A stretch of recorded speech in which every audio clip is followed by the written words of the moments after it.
It's fun. It's wild. It's Dad's Gone Crypto.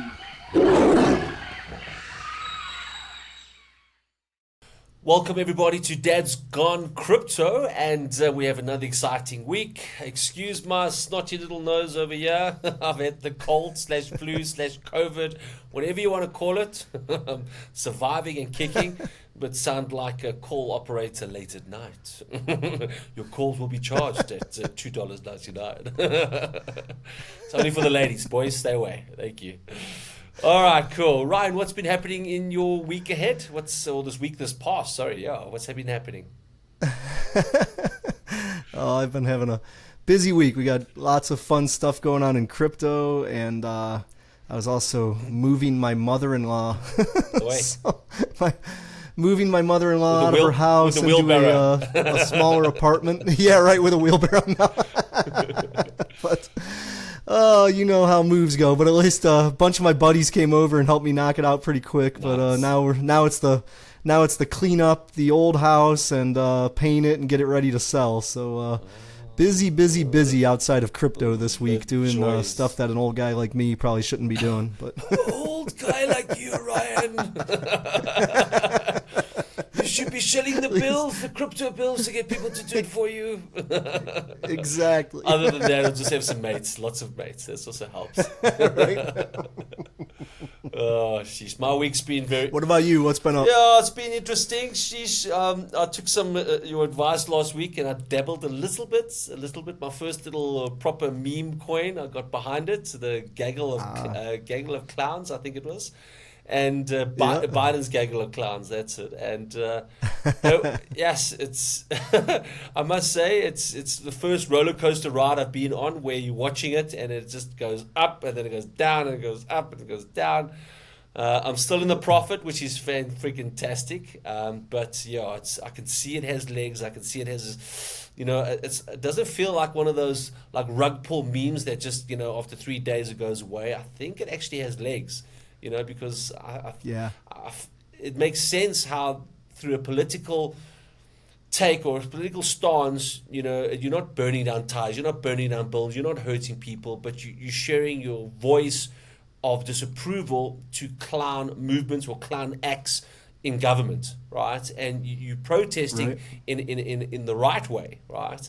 And the gaggle of clowns, meaning that they're doing things that are just absolutely silly. And almost laughable, So I can see that this potentially could go even higher. But it's a meme coin. Don't take my advice. I dabbled just a little bit, my first little bit. But yeah, it's just been some cool riding in that. Yeah, I've been having a lot of fun with it too. It's a fun one. Well, I actually got in there and got to know the guys. At first I thought it was just like, just some goofy meme coin. But yeah, I got in there and got to know the guys, and I'll tell you what, they are they really have some cool ideas about how some of these little protests that they want to do, and some basically just some really cool stuff to fight against the clowns, as they keep saying. So yeah, maybe we could talk about that a little more later, because I saw a meme that's basically what this episode it's basically what this episode is going to be about, some of these government enforcement actions that gaggle of clowns is trying to fight against. Exactly. Yeah, so the topic for today is speaking about this new act called CanSee. That's just absolutely just stupid. I think we should add them to the gaggle of clowns, people, because it's just we'll dive in deeper into it, but just absolutely silly. And then what else? I was watching. This is like a little dad bitch session. I was watching Mr. Beast. Everybody knows Mr. Beast, and I've been following him for years. And I would say I'm one of his fans, and I love the way he's grown from nothing to something. But I was scrolling through the Netflix channels, and I'm like, my son, I was just scrolling past. I wasn't, I wanted to watch Mr. Beast, but like we have certain times which we watch Mr. Beast, right? My kids are like, please, daddy, Mr. Beast, Mr. Beast. And I'm like, okay, let's go. One of the trains crashed into the pit. I'm like, cool, let's watch it. Let's see what happens, So I'm watching this, and, you got to understand, I've watched hundreds of episodes, right? And all good, all fine. And I'm watching this, and I'm like, hold on a sec. what is this guy that's Mr. Beast's best friend wearing girls' clothes? I'm like, hold on a second, did I get this right? I'm like, what is this? And I'm like, okay, my kids, it was a brief moment, and he edited that on purpose where he doesn't show too long that he's wearing, girls' clothes. And I'm like, hold on a sec. Right. I've got my little babies with me, loving Mr. Beast, right? And, it happened again. And I'm like, Mr. Beast, I want to ask you a question, all right? I've got little kids, and I'm a fucking bitching session here, all right? What do I tell my kids that a boy is wearing girls' clothes? Right, a good Christian family, and like I gotta say, listen, well, I don't actually know why he's wearing girls' clothes, right? And I can't answer that question because he feels like it. All right, sure. So I was like, why doesn't he wear satanic outfits? Why does he wear satanic shirts? And then let my kids ask me, why is he wearing the devil's clothes? And like, how am I going to ask that? You would stand up and say, oh, you can't wear the devil's clothes, but you can wear girls' clothes. It's like, I'm like, what the fuck is just happening here, right? And I've watched this whole episode, and at the end, he didn't showcase his mate wearing girls' clothes because there was the end scene. And I'm like, it's all fabricated. And I'm like, where has Mr. Beast gone? All right. And it's like, what are we subjecting our kids to? Subliminal messages that it's okay for boys to wear girls' clothes, right? And like, I will say no to that shit because it's like, I have one chance of getting this right, that my son is a boy, my daughter's a girl, right? And they marry across, and whatever thing it is, that's how I grew up, and that's why I'm going to teach them to how they grow up. Now, for a simple fact, he's lost 4 people, right, in a household for watching Mr. Beast, because now I'm not going to watch it, because how can I trust Mr. Beast to put content out that I can trust that my kids are going to watch alone? And my kids are still very young. Yeah. I'm like, it's absolute fucking bullshit. I was like, my bitching session is like, and this is the problem with YouTube. There's a problem with all these other channels, because that split second that you're not watching and not watching the content and all these fucking subliminal messages, and then you got to deal with the therapy bills for years to come because they don't understand who they are. I'm like, oh.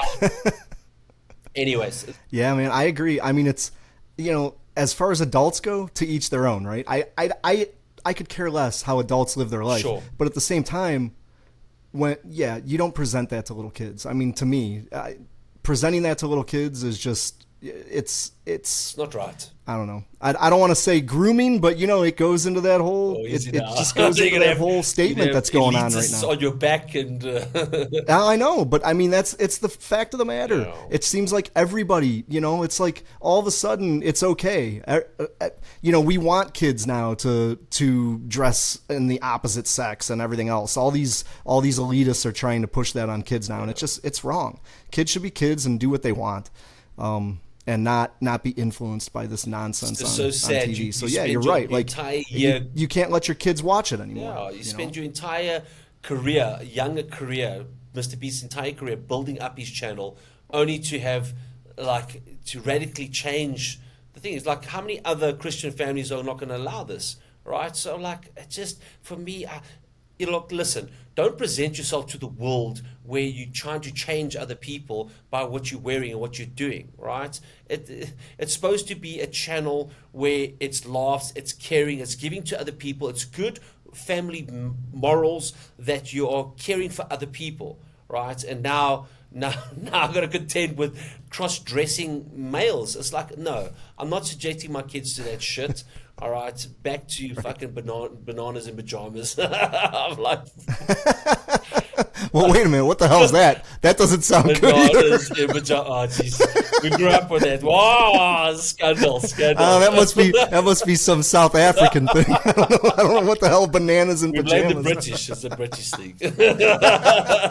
They colonized us once upon a time.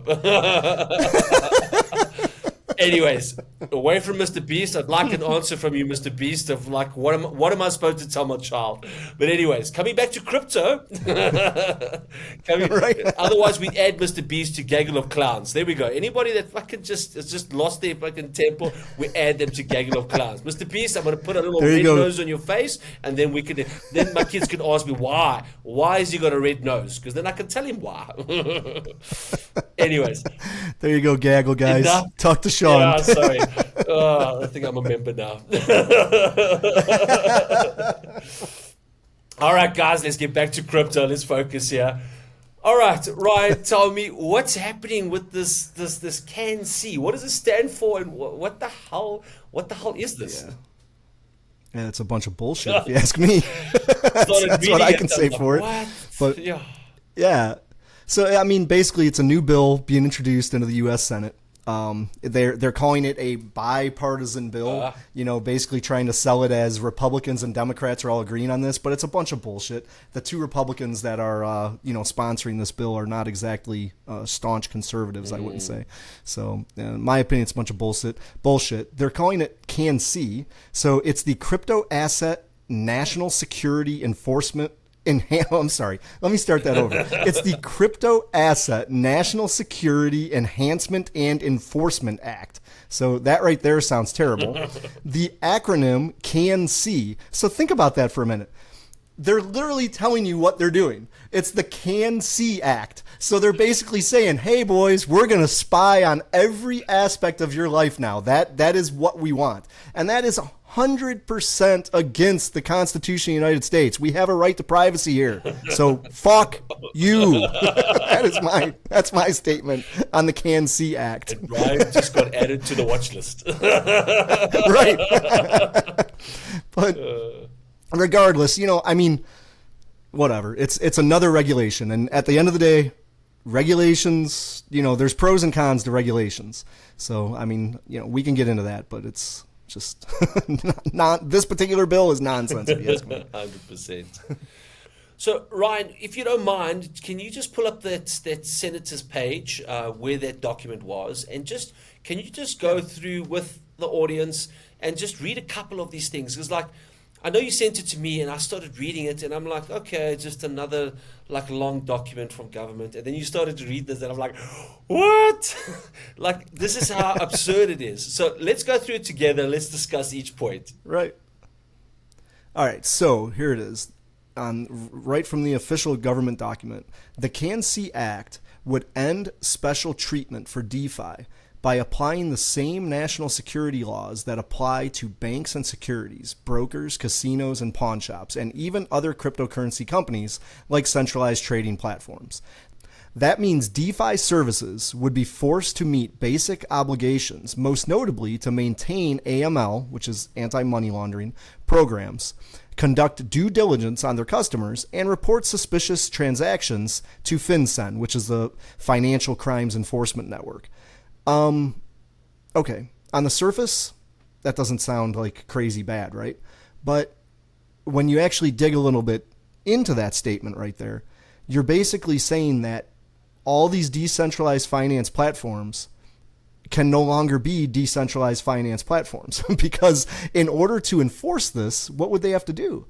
Somebody has to be in charge, right? You'd have to, in order to enforce this, you'd have to have somebody in charge that can actually report these kind of things, right? Report suspicious activities and conduct the AML programs. So it's basically taking away DeFi, right? I think what you said there was on face surface, right? It seems fine. It seems plausible. It seems okay. They're doing the right thing. But the whole point of decentralized finance is to take the power away from the elite or the people that are in control that are causing all this financial woes across the world and create this new financial system where it's not entirely, controlled by a select few. It can still be regulated. We're not saying that, it's a wild, wild west, money just goes laundering everywhere. We're saying it's regulated within the framework or context. But the fact that they want to go to a centralized platform to offload or onload your money, that's where we have a concern about, right? Because then they can control, they can manipulate, they can do a whole bunch of stuff. As you've seen in the last 6 months, how all of a sudden on-ramps and off-ramps into crypto were shut down. Why? Yeah. So it's really squeezing exactly. the noose by the neck. Yeah, and unfortunately, this even goes beyond. This even goes beyond, on-ramps and off-ramps. It's one thing to regulate banks that are taking your money in and out, right? That's we're not getting away from that. I mean, that's just the way it is. But with DeFi, they're talking about now regulating anything you can do on a DeFi, on a decentralized exchange. So that's very different. I mean, now all of a sudden, you're not talking about just money coming on and off. You're talking about money that is in crypto. It might have been in crypto to begin with. Maybe you never put that money on. Maybe you got paid in crypto for something, right? Yeah. They're basically now saying that they want to be able to spy on everything you do on even a decentralized exchange. Yeah, I don't know. It's definitely a huge overstep in my opinion. Yeah, definitely. What else what else did the document say? Yeah, so here, let's get back to the document here. So, all right, here's the next paragraph coming right after that. These requirements will close an attractive avenue for money laundering that has been routinely exploited over the past several months by the North Korean government. Ooh, scary. The Chinese chemicals manufacturers, Mexican drug cartels, cyber criminals, ransomware attackers, scammers, and a host of other bad actors. Screw you. It's just such nonsense. They write this stuff up as if they're going to protect us from all of these bad actors. That has nothing to do with protecting us from bad actors. They can't this even is protect all their about own control. dollars in different countries. Now, yet they want to say North Korea, oh, they're going to attack the world with their nukes. Mexican drug cartels climbing over walls or under barriers. It's like, it's all the words. This reminds me of when you're creating a website and you want all the SEO words to go viral. Like, this scares the shit out of everybody. I'm like, yeah, Mexican drug cartels here. I'm like, come on. Really? Exactly. Such a bunch of bullshit. Yeah. All right, so let's continue with this document.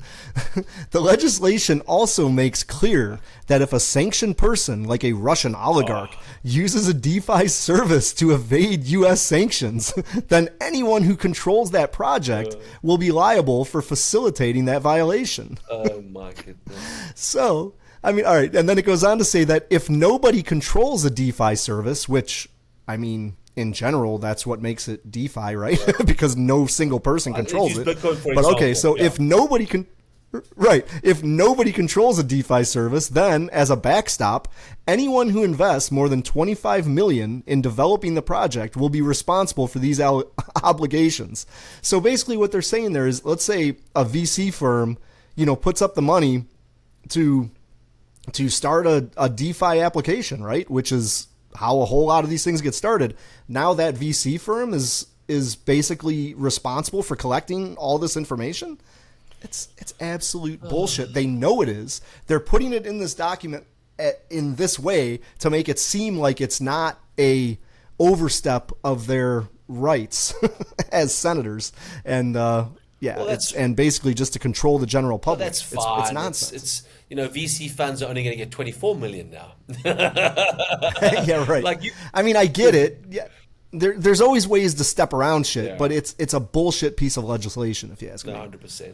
And the fact that they had to bring the Russians in, because now without they've got all the big players. North Korea trying to bomb the world, China trying to take over. China's coming up, right? We've got the Russian oligarch trying to steal money and fighting wars in Ukraine. Then we've got the Mexican cartel. I'm like, we're just missing ISIS, really? If they're still around? Yeah, right. Like, come on. Oh, yeah. I'm sure they'd be writing about it here if... My God. Oh, my goodness. Here, let's go. Let's see a little bit more of it, right? Oh, the CanSee Act. I love it. The name makes me so angry just to read it, but okay. The CanSee Act would also require operators of crypto kiosks, also known as crypto ATMs. So they can't even call them just they're Bitcoin ATMs. They're all over the place, but apparently they don't like them because it's too easy to hide money from the government maybe. So operators of crypto kiosks to improve traceability of funds by verifying the identities of each counterparty to each transaction using a kiosk.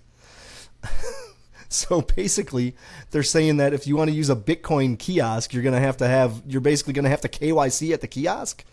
Whatever. So here it is. Unless these vulnerabilities are addressed, criminals will continue to exploit kiosks to launder money from drug trafficking, human trafficking, scams, and other crimes. Oh, so that's what I had no idea that's what Bitcoin kiosks were all about. Exactly. They're all about criminals. Instead of taking drugs across a plane, across to another country, they're just kind of like, hey man, I'm going to the kiosk. Like, come on, the drug cartels in queues in the kiosk trying to launder money. Hey man, it's my turn. And Yeah, all. right. I'm like, come on. There's a hell of a lot more money laundering going on through the regular old banking system than there is through Bitcoin. I can guarantee you that. Exactly. Let's see. There's a little more here. Let's finish up with what this has to say. So, featuring an interface similar to regular ATMs, crypto ATMs are often found at convenience stores, laundromats, and gas stations. Users can insert cash or a debit card into the machine to turn their real money into cryptocurrency, which is then transferred into a digital wallet that can then be accessed by scammers. So the scammers are gonna access your wallet. Okay. Yeah. Once a transfer is complete, users cannot get their money back. Oh no, they've turned it into Bitcoin. They've turned their useless fiat into something that actually has value. Currently, they printed billions of. Yeah. Right, exactly. Currently, there are about 30,600 crypto ATMs across the country, up from 1,200 in 2018, according to Coin ATM Radar. It's just all such crap. This whole bill is all about scaring the general public about crypto. Just the irony: nonsense. The drug cartel goes to a laundromat to wash their money. Yeah, right. We're gonna hey Jose, hurry up, get over there to the laundromat and launder us some of our cash into Bitcoin. Make sure you tumble dry. Such crap. Yeah. So as like we're taking the Mickey out of it, guys, but shit, when you start to read this, it's like you can see through all the bullshit. When you've been in the game for a fairly decent amount of time, you realize these guys are they're very anti-crypto, or they got another agenda, and they're trying to persuade the general public with some bullshit, right? And hence these words come out. So yeah. All right, guys. So as comical as the statement was, listen, we aren't anti-regulations. Dad's gone crypto. We want regulations. We want a framework to work within and think. In fact, everybody wants a framework, because once we understand the rules in which we can engage in, all right, then we can start building empires, right? You can't build an empire and then create this magical paradise, and all of a sudden Gary Gensler says, oh no, you can't do that, tear it down. It's kind of like, you're doing a house renovation, you're like, no, this should be fine. So you spend all the money, and then the guy comes and says, no, sorry, you're 1 centimeter over the line, and you're going to tear it down. That's exactly what it is. Right. And that's what's stifling growth in America. Everywhere else in the world, it's growing, it's really pushing nicely. But yes, my goodness, to be honest, I'm South African, and it sounds, Americans sound like a third world country when it comes to crypto right now. That's how crazy it sounds. I see how policies are made in a third world country, and it's no different to what's happening in this space. And they're not waking up, which means there has to be another agenda, But anyways, let's speak about regulations. Like, why are regulations important? All right, guys, so the first one is investor protection, right? So the rules and regulations is to kind of help people from being scammed, right? Fraudulent schemes, market manipulation. Just last week we were speaking about how people were doing transactions, they were front running the people, they were deleting their accounts on a central exchange. So if it was decentralized, it would never have happened, right? So it's still happening that on centralized exchanges, they can delete stuff because it's human manipulated. Decentralized exchanges, it should be autonomic, it should be autonomous, so therefore that shouldn't happen, right? Unless, of course, someone's written a code to do that. But they vet the contracts, they vet the thing that everything is fine. So consumer protection is there to help protect the layman's person, or in fact every person, all right, from being scammed. Here's a simple example. So everybody likes Jake Paul, right? Influencer of note, famous, comes up with his freaking prime, and whatever. Making money, has his podcast, cool. So he decides to get into crypto because that's where the money is. He's an influencer, he got the people, he can make money. Creates this project called Crypto Zoo. Go to CoffeeZilla, type in CoffeeZilla on YouTube, all right, watch those episodes, you'll understand exactly what I'm talking about. Scams his entire community, right? Rug pulls the whole thing, and it was only for CoffeeZilla that he brought it out that he scammed his community. They said, I'll pay it back. He still hasn't paid back his community after he actually threatened CoffeeZilla. He's going to get lawsuits and all of that. He couldn't touch CoffeeZilla because he's an investigative journalist. And basically, so it's like, this is an influencer that even my child begs me to go to my local supermarket to go buy Prime. Right. Every time I see his billboard, now my kids punch him in the face. Right. Literally, that's what I think. I'm going to punch him in the face because he's a scammer. Right. So that's then I tweet my local supermarket like, "How dare you sell this shit to my kids?" Anyway. Not a Mr. Beast video. We like. I was going to say the local supermarket and Mr. Beast, man. We like Feastables. and until you scam your community, Mr. Beast. Not that it happened. Anyway, so Jake Paul basically still owes his community millions of dollars, right? I'm not going to go into that. That's CoffeeZilla's claim to fame. So just go watch that. But what I'm saying is, because it's such a wild, wild west that people like an influencer like him, he's got political power, he's a multi-millionaire, right, gets away with these things. And how can someone of that influence and that credibility and that celebrity status get away with shit like this? All right, that's why regulations need to be in place that he should be in jail, right? That he should be in jail for what he did, because anybody else, they would be in jail. All right. Yeah, I guess so. I guess that makes sense. Outside of the crypto world, you pull a scam like that and you're definitely going to jail. So I definitely see your point there. Makes sense. What are the pros of? I know you're asking me to come up with some pros of regulation, but man, it's hard. Dig deep.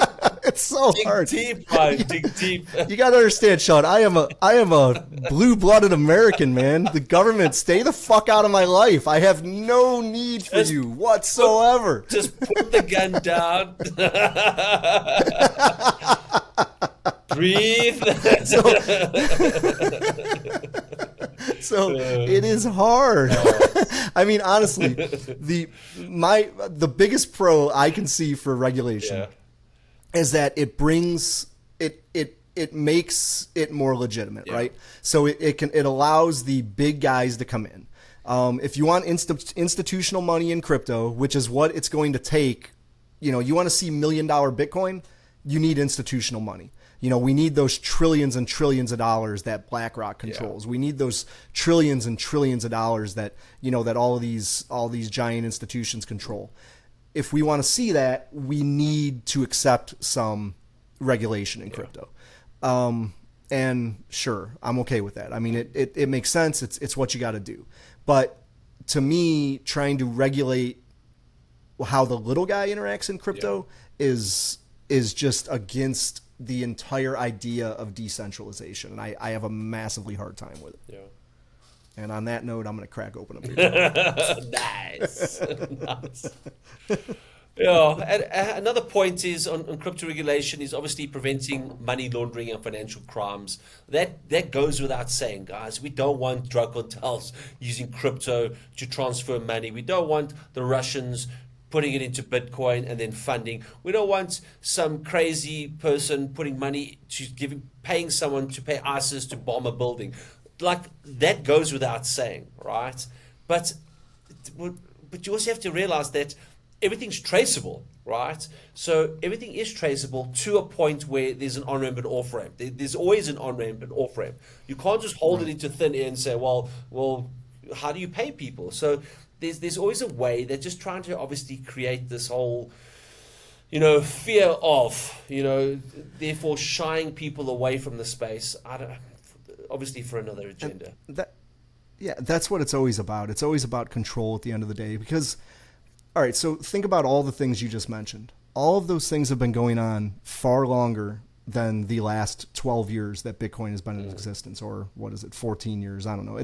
Mainstream Bitcoin's been in existence for maybe 8 to 10 years, maybe. And I guess you can't even really call it mainstream. It was, 10 years ago, it was just nerds in front of a computer playing with magic internet money. Nobody knew anything about it. So, it's, all this stuff was going on far before Bitcoin, far before any cryptocurrencies came into existence. And it's going to keep going on, whether they're using crypto, whether they're using fiat, no matter what. We can't prevent those things. So it's, I don't know. I don't see where, I honestly don't even see how more regulation actually controls that kind of stuff. Because you just said it. Crypto is already the perfect way to track those kind of things. I would have a hard time believing that people are really laundering money that much in crypto in a general sense, because it is truly trackable. Money that comes in all the way everywhere it goes in crypto to the way it goes out is trackable. Now, sure, there's mixers, there's all kinds of ways you can get around that. And, I understand some of those things probably need to be regulated, but just, general use of crypto, I just don't see it. I think where laws can add value to crypto, to the growth and stability of crypto, is maybe dispute resolution. So often what happens is, let's say you're on a Binance exchange or a Kraken exchange, whatever, something happens, right, to your crypto, right? You can't get hold of support, you can't get hold of the people, they take months to get back. At least if there is a law attached to it, or some law regulation attached to it, you have some recourse to go back to a physical human being and saying, hey, these people did this, can we report them, right? It just speeds up their process. If it's entirely a wild, wild west, they can ignore you. And so what? You're just one of many. It's happened many a times where Binance has locked up many accounts and you can't get hold of them, right? It becomes very, very difficult. I must say, the last 3 to 5 years, 4 years, right? The support structure in these exchanges have gotten a lot better. But in the past, for the love of money, there's no ways to get hold of anybody, right? So it is getting better, right. But obviously with regulation, that could add some extra value. And as I get it, and I agree there. Yeah, and I think, like you said, we want mainstream adoption because the little plays are cool, all right, but we want the pension funds to come in. We want the trillions of dollars to come in. And it's coming, all right. There's multiple. European fund was just launched. BlackRock is eventually, if Gary decides to take his finger out his tushy, all right, that'll pass through. And then it's Australia just launched their fund as well. So money is going to flow into Bitcoin. What happens when it flows into Bitcoin? Bitcoin goes up, everyone's happy, then it flows back into all the the speculative stuff. So it pushes up the whole ecosystem, creates innovation because it has extra funding and people want to get involved. So when that happens, it's good. It's good for crypto. But yes, obviously we need with framework to work with it. Yeah, absolutely. All right, Brian, so tell me, what are some pros about the CanSee Act? All right, wait. I literally almost just spit out my beer. I don't want to lose when you, you asked me. I don't want to lose you. Don't choke it in beer. You asked me to come up with pros to the CanSee Act. Oh, all right, I'll try. Should I get you I get you some of that tobacco that you choose? You spit in every time you say something. Spit into the bucket. I'll tell you what I'm going to do. I'm going to give you the pros that they spit out of what they think the pros of the act are. So all right, so let's just go with what they say. The act could help to prevent cryptocurrency, right? I'm trying really hard to come up with some pros for a moment. Fuck that. That's not happening. That's not happening since I was a 16-year-old brainwashed poor little kid that just had to listen to what the media told him. As soon as I woke up, I realized what a mistake that was. Sorry, we can't use the word woke, eh? Right. I'm not woke. I'm awake. Awake, Let's go with that. awake. Make sure you guys understand that. All right. So here's their ideas of what's the pros here. So the act could help to prevent cryptocurrency from being used for illegal activities such as money laundering and terrorist financing. Whatever. The act could also help to protect investors from fraud and other scams. If it's true, that would be fantastic. But you're not going to prevent somebody from giving somebody's private keys. Some asshole on Telegram asks you for your private keys, and you're enough of an asshole to give it to him. This act, no bit of regulation is going to stop that. I'm sorry, it's just not. And then, all right, here's another one. The act could give the government a better understanding of the cryptocurrency market, which could help to, I can't even say this with a straight face, which could help to develop better policies for regulating it. Okay, great. So passing a bill is going to help them learn about what they want to pass the bill about. Fuck you! This is ridiculous. You want to pass a bill. You want me to elect somebody that's going to pass a bill without knowing anything about what they're passing the bill about? Basically, it's absolutely ridiculous. Tell me about your scams, how you lost your house, your car, and your wife. Right. And we'll just maybe do something about it. Let us pass a bill so that we can learn about what we're passing the bill about. All right. So I'm sorry. I'm doing my best not to be on a soapbox, but I'm having a hard time with these pros. I'll let you do the next section, Ryan. It's like, okay, cons of the CanSee. All right, let's bring some humor to it. All right. Well, cons. I mean, there's everything about it. It's a con. I mean, it's against massive privacy concerns. All of a sudden, our U.S. government, since Biden has taken over, I mean, they're tracking every single dollar everywhere it goes. They literally now will track any payment over $600 on Venmo. Sheesh. Are you kidding me? You send a Venmo payment and now it's being tracked and you have to report it to the government? Screw you. They're trying their best to eliminate cash. That's why they're talking about these CBDCs. They want to eliminate cash so that they can control every aspect of your life.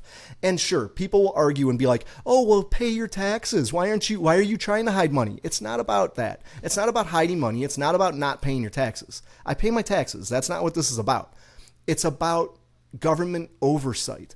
Because as soon as the government can watch every dollar that you're spending, they can decide, well, hey, maybe we don't like that you spent your dollar on that. I don't think you should own so much ammunition. I don't think you should own so many guns.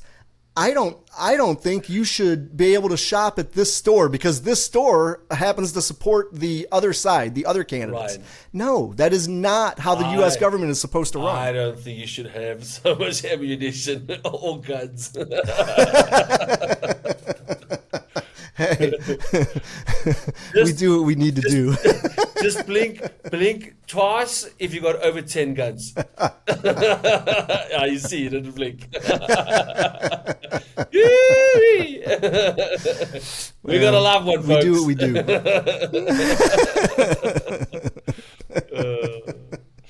Oh, I mean, yeah, there's a million things I can cite. I mean, another major con. Again, it's hard to not pick out everything about this as a con, but let's just say another major con is just, I mean, it's just the impact on legitimate businesses. They're sitting here basically trying to scare you with talking about how many scammers and how bad the crypto industry is and how many illegitimate businesses there are and fakes and things out there. But at the end of the day, there's lots of people, there's lots of legitimate businesses in crypto that are trying to change the world.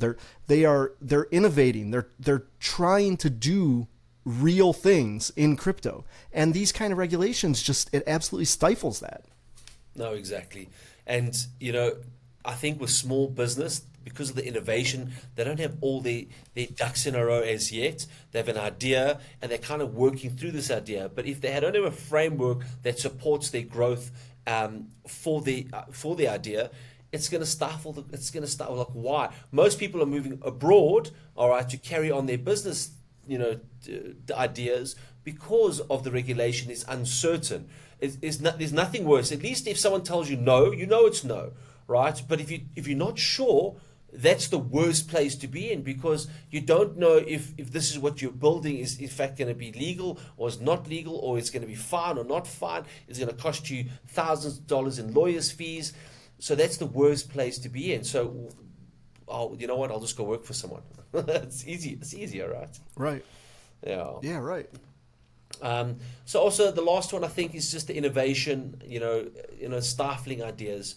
Elon Musk, I'll use the example, right? He was a South African boy, read the whole of Pretoria Library, all right, and he was bullied at school, came to America, and the environment in which his intellectual capacity grew allowed for him to be successful. I can promise you, if he was still back in South Africa with all our stifling, we don't have great business policies for small development.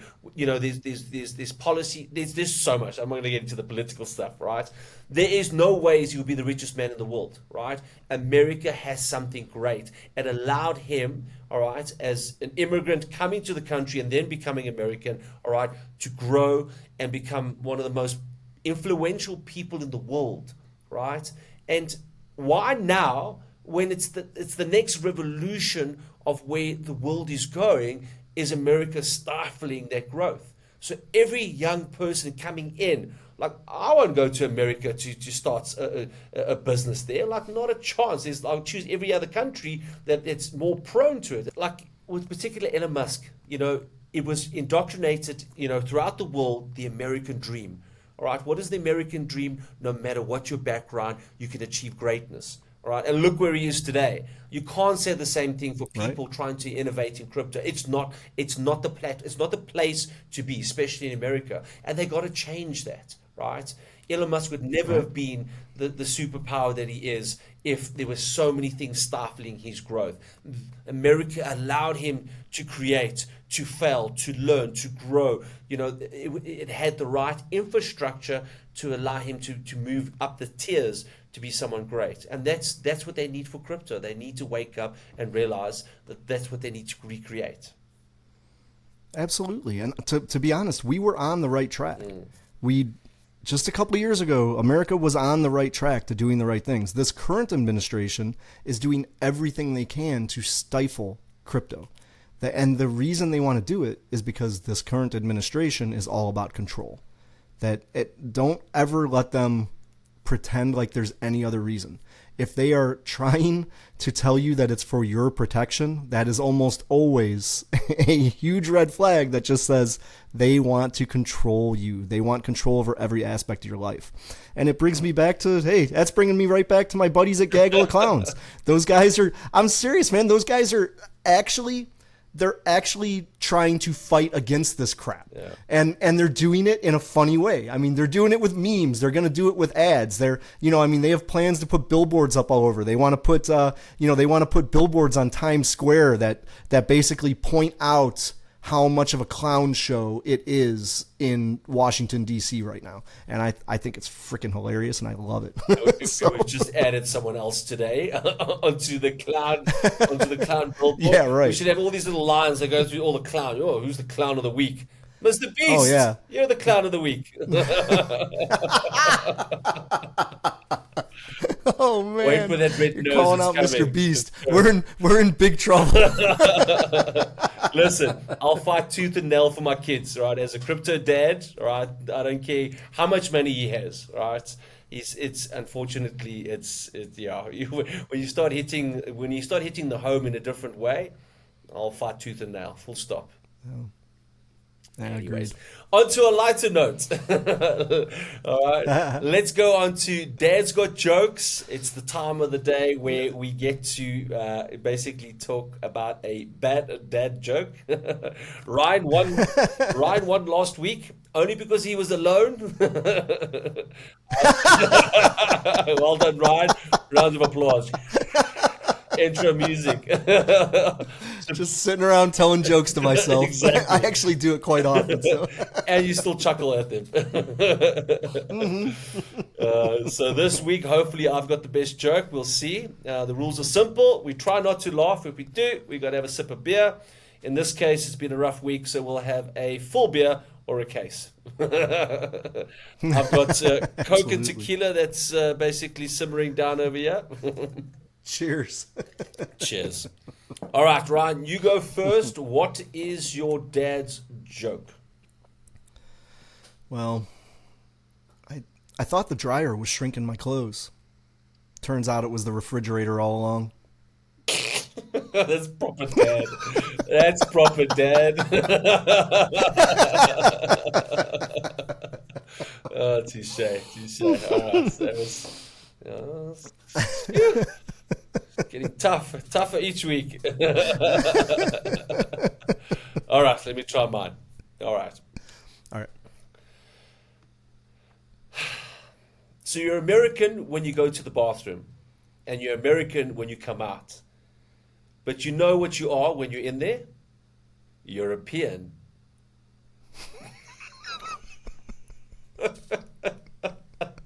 I knew that's where you were going, but I still laughed. That was a good one. Wop, wop, wop. Oh, shit. Is he getting other words? That's fantastic. All right, guys. A little bit of a saucy Well, episode. We're trying something new. I was a little bit passionate about some agendas, but as a crypto dad, we protect our own, right? And also, absolutely, we man. You got to crypto. protect your kids. Yeah, and protect our crypto. Right. So we'll bring out these silly policies and review it with you guys.